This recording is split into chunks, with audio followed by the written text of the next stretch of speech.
out of the UFO and ready to glow. Here's your look at the NECA Toys E.T. the Extra-Terrestrial Deluxe Ultimate E.T.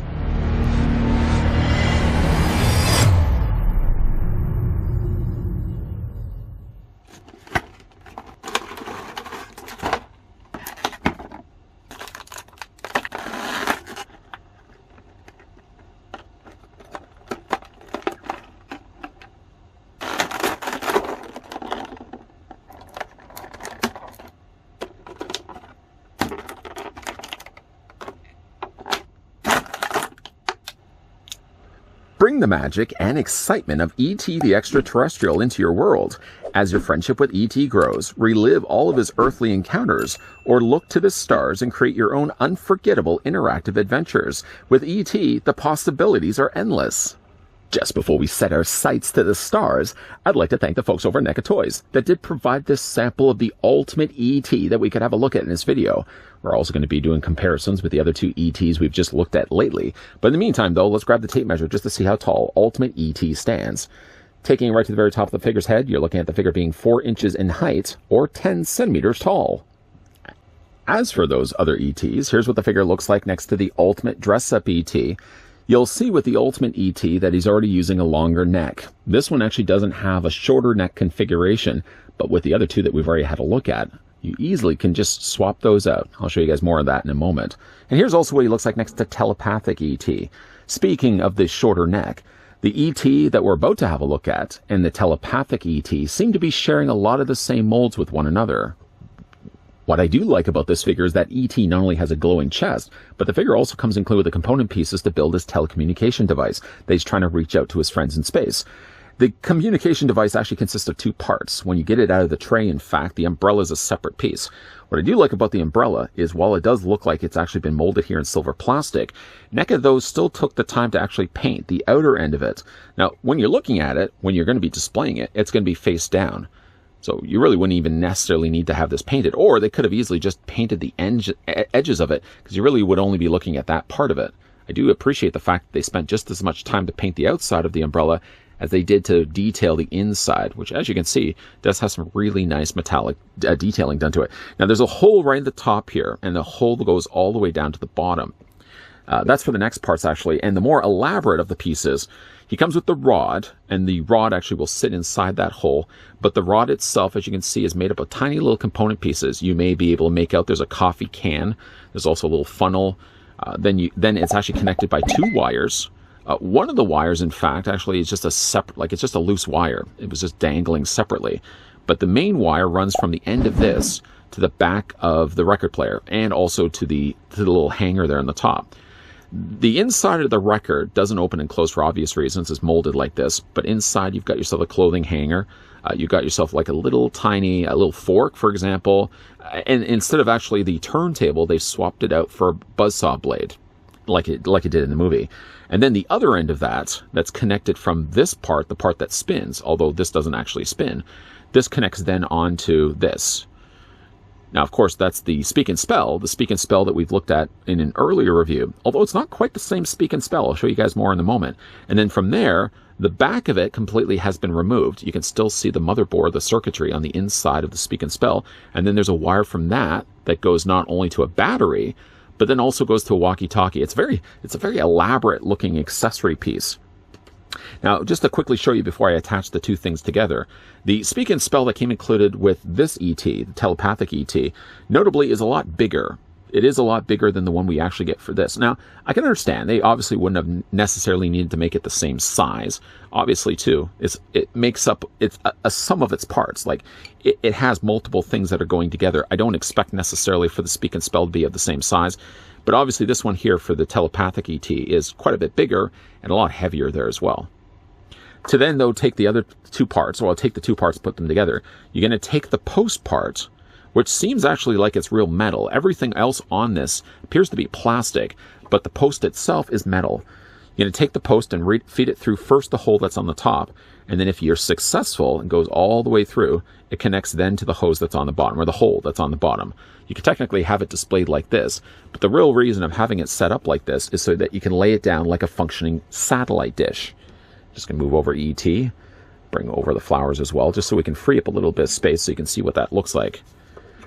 Now, it doesn't have any lights and sounds or anything along those lines, but I mean, certainly to include such an elaborate looking accessory like this, just really like the idea that NECA would have included it. And especially for a character like E.T. with an ultimate release. With the other two characters already having accessories designated to them, the telepathic E.T. also had the robe. The dress-up E.T., for obvious reasons, had a lot more going on for the clothing. I think with E.T. this one, it was a good opportunity for them to throw in other things that weren't already featured with the other E.T. before.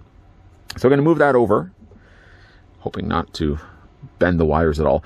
Definitely looking forward to putting this one on display shortly after this review. In the meantime, though, the figure also comes included with some swappable hands. Many of these hands, by the way, you'll recognize right away from the earlier ETs we've looked at. The gripping hand, for example, was there.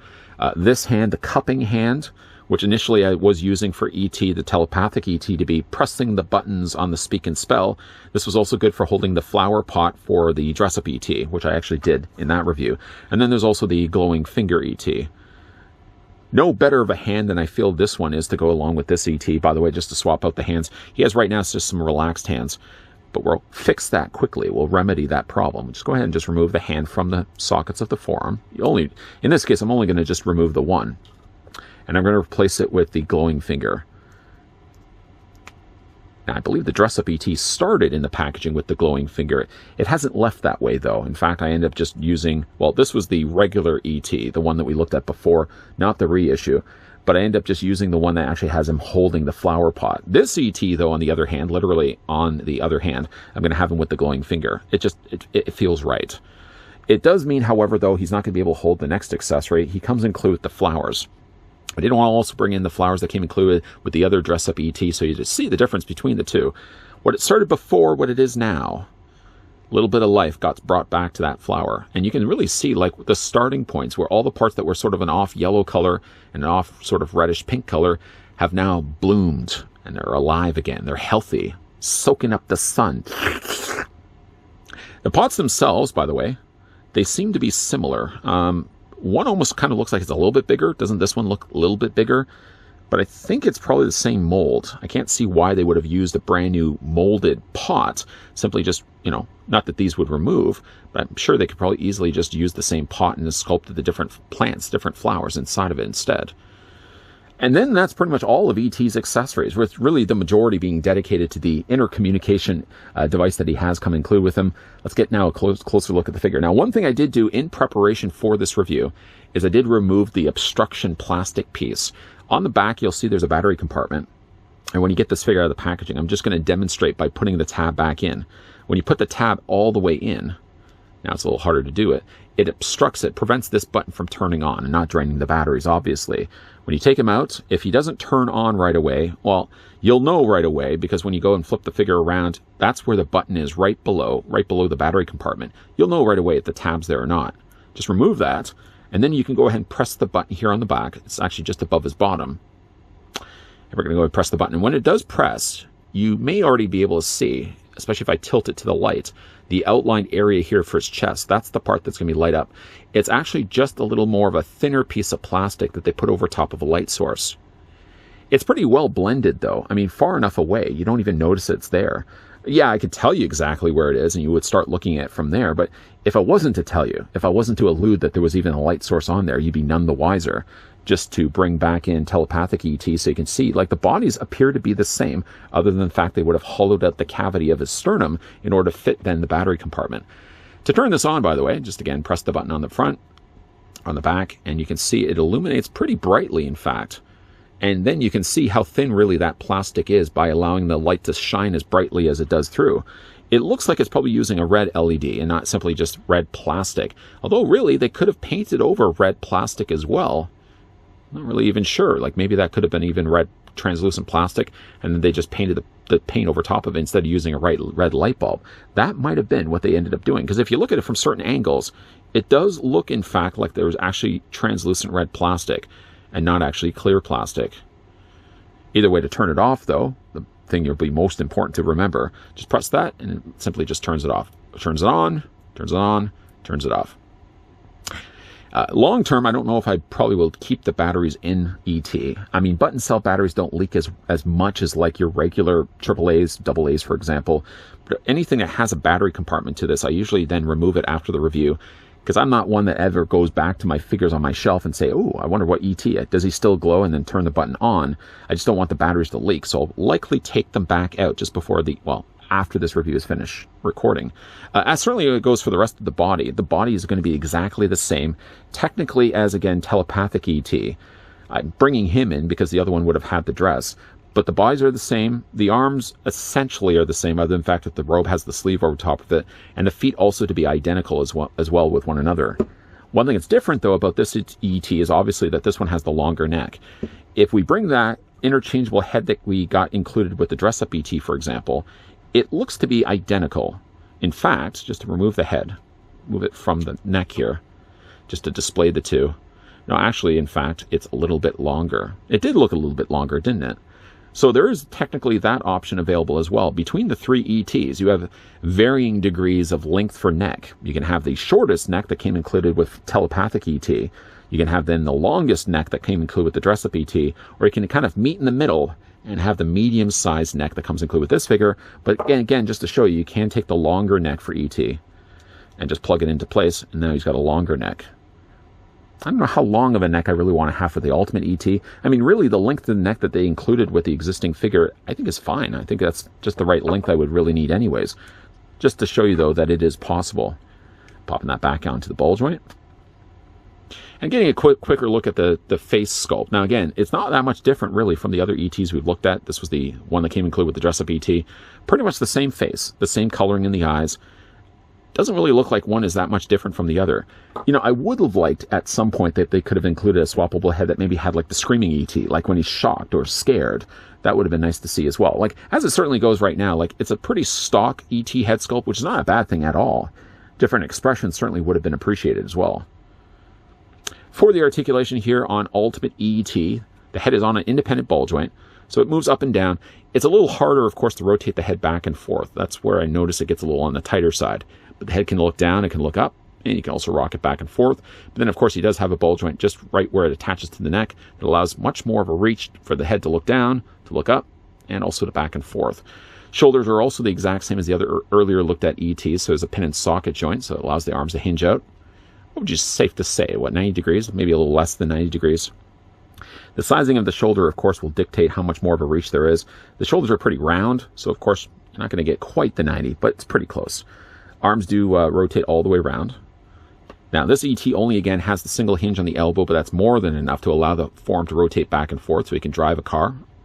Even though he really wouldn't be able to reach a gas pedal or a brake pedal, he'd still be able to drive a car. Maybe take a couple of phone books underneath him. Hands rotate also all the way around. There is no articulation for obvious reasons here in the torso. They didn't want to break up the sculpting. I don't really think necessarily it needed to have like a torso joint here. I mean, yeah, it would have allowed the figure to get a little bit more posability, but then it would have broken up such nice sculpting that they did to the body. I think it's fine the way that it is.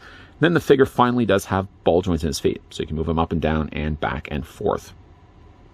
Yeah, again, it's really nice looking ET. The sell of this one over all the others, I would say, is the fact that if you want just yourself a standard looking ET that doesn't have necessarily the robe, doesn't have necessarily any dress up clothes, then this is a perfect looking ET.